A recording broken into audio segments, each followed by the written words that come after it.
Hi everyone, this is Dawn and my co-host Natalie from MySoulrenity.com. Thanks for joining us for our mid-monthly segment, My Possibility, a brief but fully packed and much-needed boost. Let's reconnect with your possibility. Hello, everyone. Welcome to this month's My Possibility for August 2019. And the topic for this week will be knowing when it's time to fight and when it's time to let go. Let's focus on understanding when it's time to release ourselves from the struggle.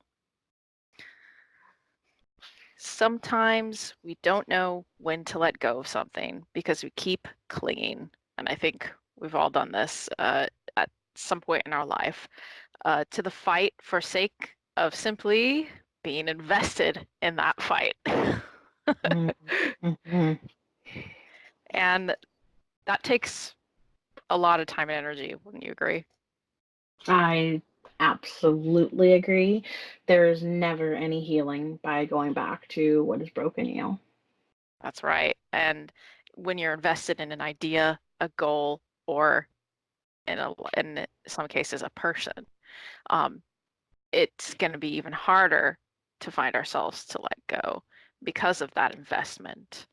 So I want to talk about thinking about something in your life, and this is also something I want to ask Natalie here, okay, that you might be contending with or fighting on in an external or internal level, and how this might be affecting you on a daily basis. I think we all have a lot of internal struggles. I know I do personally. I have struggles I deal with that sometimes they're only there for a day or a week and then I forget about them or I move on from them. There's other ones that keep reoccurring over and over. I know I've got a dream that's worth more than any of my sleep. So every time I think I'm good, I got something, I come back to it. So I also have a hard problem letting go sometimes of things that I feel like I want to just tweak. I'm a perfectionist. Yeah, I understand that. There's and externally on my own end, a lot of things I try to focus on has been healthier choices, and that's been something that even just grasping onto the fact of saying, "Hey, I need to make a healthier choice," and that fight internally inside of me is kind of like coming up against whatever I'm doing externally. So I'm getting like a battle on two fronts, you know? Mhm. Yeah, I think that's why we talk about self-care so much is because if you are at a stage in any struggle, whether it's internal, external, whether it's hanging on to a person or an idea or a goal or even just something that you think about yourself, that's really tiring. It's emotionally tiring, it's mentally tiring, and so focusing on taking care of yourself while you work through something is just as important as working through something. That's true. And even something as simple as fighting the good fight. I think that we see that a lot in the communities that we kind of traverse around here with like spirituality, wellness, whatever. We get a lot of people stuck in fighting the good fight, and that is taxing. It does take its toll on you, especially if you kind of uh, get involved in that stamina game of really trying to be good, good, good, all the time, trying to control the amount of energy that you put into your personal battles or hurdles because you're trying to grow. And you're investing that, and your stamina starts getting lower. Yeah. What do um, you suggest for avoiding that? Because I've had that happen to it, me. yeah, exactly what you're saying. Self-care. Self-care, I mean, on all levels, not just the level of, the stamina. When most people think stamina, they think physical stamina, but a stamina of will, stamina of your essence, of who you are. It's important. And because personal power, right, which is something we talk about a lot, you and I, Hmm. um, will start waning. And a lot of that, if you think you're gripping too tight onto something, and maybe it's time to give it a little space, or in some cases, like let go completely. Yeah, absolutely. And you were talking about fighting the good fight, and I think sometimes what that looks like is putting other people first and constantly putting other people or other things first. And that's the problem with putting other people first. You, in essence, teach those people that you come second. And that's not really what the whole goal is when you're trying to, get through a struggle. The whole goal is that you come first, and whatever it is you're working towards or holding on to or whatever, that needs to come first so that you can identify if it's time to move on. And like Dawn said, give up on the good fight, because I'm sorry, I don't think there's any sort of fighting that I would consider good, unless it leads to makeup sex. Then yeah, sure, okay. That's that's a good kind of fighting. Yeah.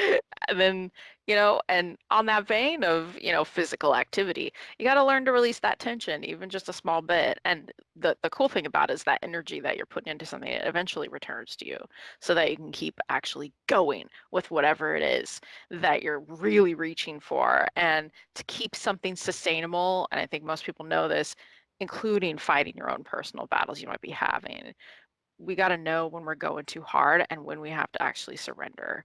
And that's all a part of battles, about fighting, being able to make that space for allowing the outcome to sit and be able to, I think I talk about this, the flow with our current circumstance. And that's vital to cultivating any inner peace, because you can't be a warrior without having some peace, you know? Yeah.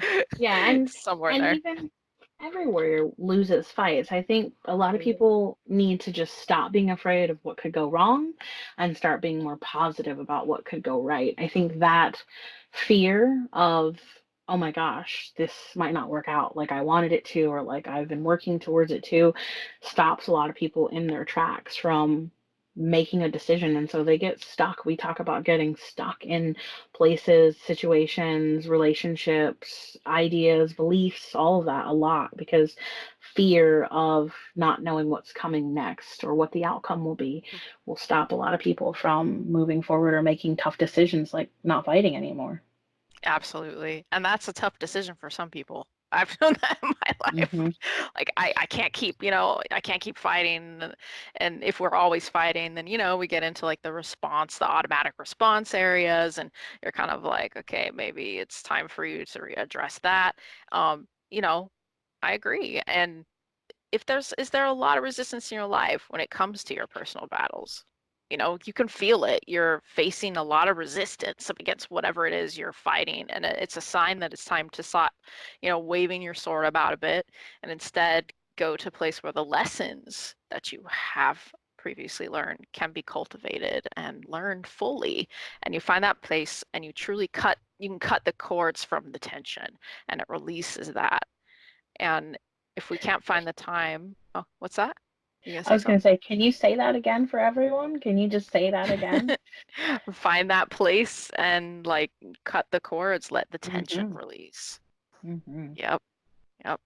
And if we can't find that time for ourselves, picking and choosing our battles that we might have becomes less of a capability we can harness. I mean, you kind of stop yourself from cultivating skills, so to speak, because if you're in an uphill battle all the time, you're not really learning from the lessons of whatever is being presented to you, because you're like not stopping.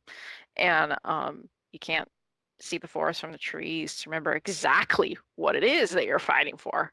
Yeah, sometimes you fight so long, you're like, why did I start this? What am I doing? I found myself in that place many times where I'm in it and I've been in it for months and I've been Mhm. like, oh shit.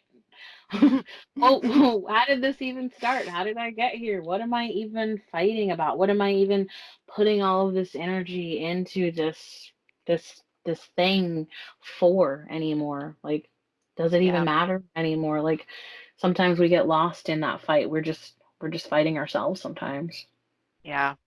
And do you think that sometimes with that fight, we could sustain it more had we not, and that's something I've done, gone to full extreme with trying to get it the maximum effort and result, you know? Mm-hmm. Yeah, 'cause you And only got so much energy. Choose wisely. It's like work. We work 40 hours a week, and if your boss said, "I want you to work those 40 hours straight," you'd probably laugh. in your boss's face. This is the same thing. Whatever you're fighting for, like, don't try to just fight through it in one long battle. Like, it's Hmm. not it's about the war, it's going to take time. So don't get stuck in those places where you are pushing yourself too hard. I think we've all done that, where we've just gone too hard. We put too much energy into something for a sustained amount of time, and we wear ourselves out. Yep, that's right. That's right, Natalie. And stepping away from the battle, picking when it's time to go back into the fold, only when you're ready to charge back in to the heat of battle. Strategy. You got to have some of that. Otherwise, rest and let go. Let go of the outcome. Even if it's for a day or a week, there's no need to constantly be in that state. It's really imbalanced, and there's a serenity in the midst of all the chaos that's, waiting for you. You can see it. You'll eventually go, okay, that's time for me to grab it. And it's up to you whether or not you do, and find a sense of peace in that calamity that maybe you've created on your own. So, what battles are you trying to contend with in your life? And is it time for you to let go and cultivate peace, or simply recharge before heading back into the battlefield? This month, try to find the time to do so. You'll be surprised at just how far you might actually come. Stay connected with us on the web via our website, MySoulrenity.com. Follow us on Instagram for inspirational posts at my.soulrenity. We're on Facebook as MySoulrenity, and we're also everywhere else on the web, like Twitter, Tumblr, Pinterest, and Quora. Subscribe, follow, and do all those things that make you smile inside. Thanks.